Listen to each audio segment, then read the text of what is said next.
Bismillahirrahmanirrahim. Assalamualaikum warahmatullahi wabarakatuh. Islam adalah agama dengan penganut mayoritas di negara Indonesia. Mengingat akan hal itu, tentu saja banyak peninggalan sejarah Islam di Indonesia yang hingga saat ini peninggalan-peninggalannya itu tetap dilestarikan baik dalam bentuk budaya maupun peninggalan berbentuk fisik. Salah satu di antaranya berkaitan erat dengan sejarah Batu Quran di Banten.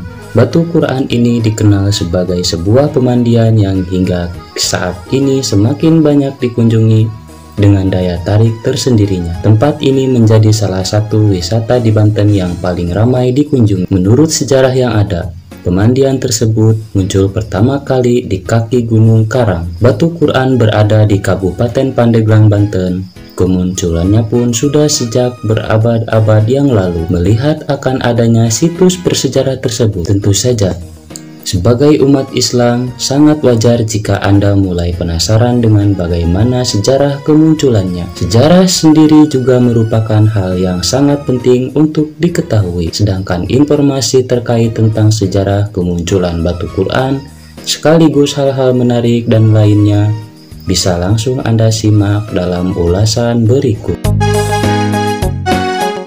Dalam sejarah Islam di Indonesia, tidak bisa dipungkiri bahwa sumbernya berasal dari cerita, riwayat, dan sejenisnya. Jika melihat akan kenyataan demikian, tentu saja sangat wajar jika pembahasan sejarah suatu hal memiliki beberapa versi, dan hal ini tidak mengecualikan terhadap sejarah Batu Quran ini. Berikut ini merupakan 3 versi sejarah Batu Quran yang perlu Anda ketahui.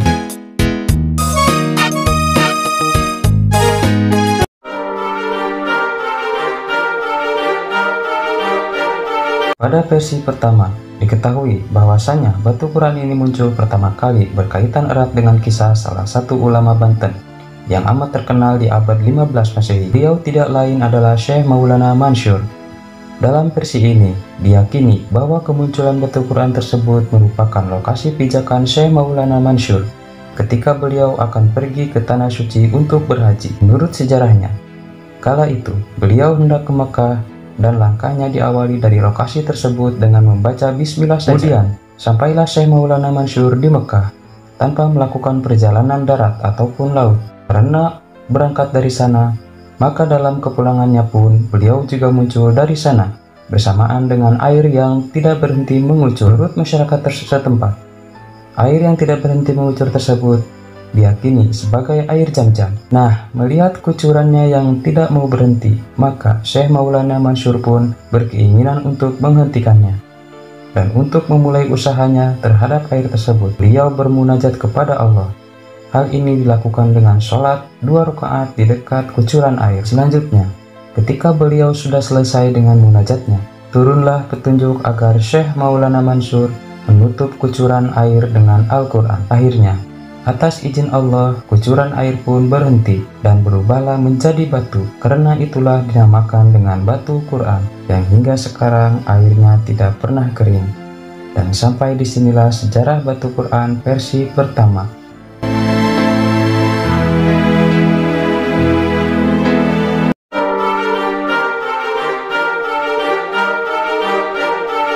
Sejarah Batu Quran versi kedua.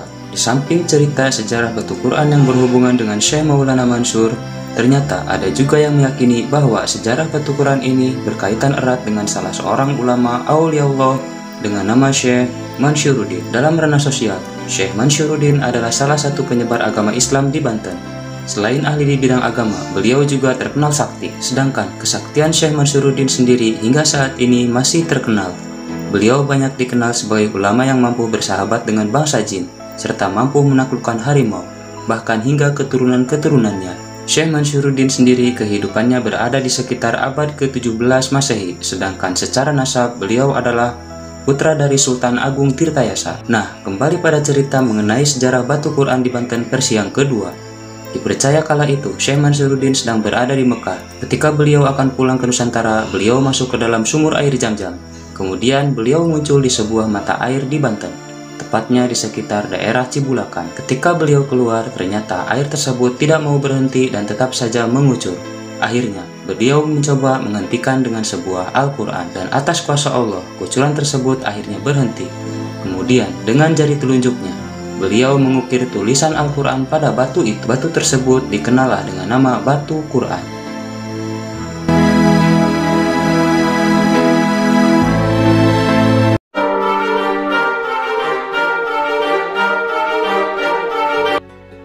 Dalam versi terakhir, riwayat Batu Quran Banten ini merujuk pada keyakinan bahwa Batu Quran tersebut merupakan replika dari Batu Quran yang berada di Sanghyang Sirah. Sedangkan terkait dengan sejarahnya, diyakini berkaitan era dengan Sayyidina Ali, Prabu Mundingwangi, dan Prabu Kian Santang, di mana Prabu Kian Santang dalam kisahnya belajar ke Tanah Suci pada Sayyidina Ali. Nah, ketika beliau pulang ke Tanah Pasundan, beliau mengirim utusan untuk lebih banyak mengenal tentang hukum Islam mengenai hitan pada Sayyidina Ali di Mekah.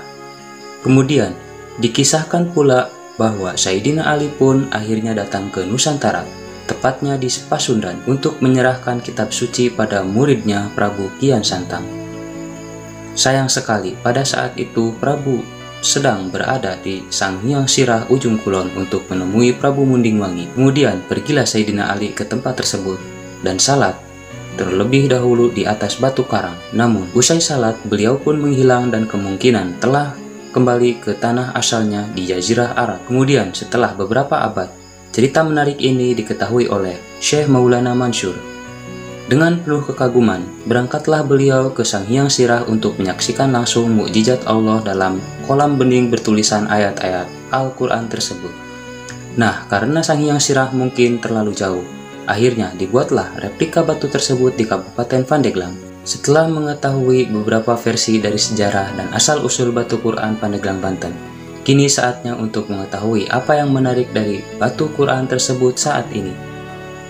Dengan sejarah yang sangat berhubungan dengan kekuatan supranatural, dalam versi manapun tentu saja tidak heran jika pemandian ini banyak dipercaya dalam berbagai hal. Namun, yang pertama sangat menyentuh dari adanya kawasan tersebut adalah bentuk fisik, yakni di mana ada air bening yang di dalamnya terdapat batu bertuliskan Al-Quran dengan ukiran yang indah. Tentu saja ini menjadi pemandangan yang begitu sekaligus mengagumi kebesaran ilahi. Di samping itu, ternyata air di pemandian tersebut tidak pernah kering sekalipun Indonesia sedang mengalami tingkat kemarau yang tinggi. Hal itu pun menjadi daya tarik tersendiri. Di samping itu, ternyata air tersebut juga dipercaya dapat menyembuhkan, bahkan dipercaya pula dapat membuat orang awet muda dengan aura yang memancar semakin mempesona. Wallahu a'lam. Batu Quran sudah menjadi tempat yang selalu ramai dikunjungi oleh para pelancong atau peziarah.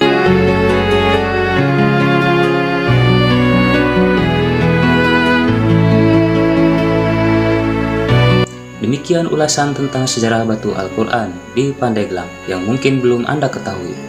Dari manapun cerita turun-temurun yang benar, kita sebagai umat Islam dan warga Indonesia harus tetap menjaga kelestarian Batu Quran tersebut. Terima kasih.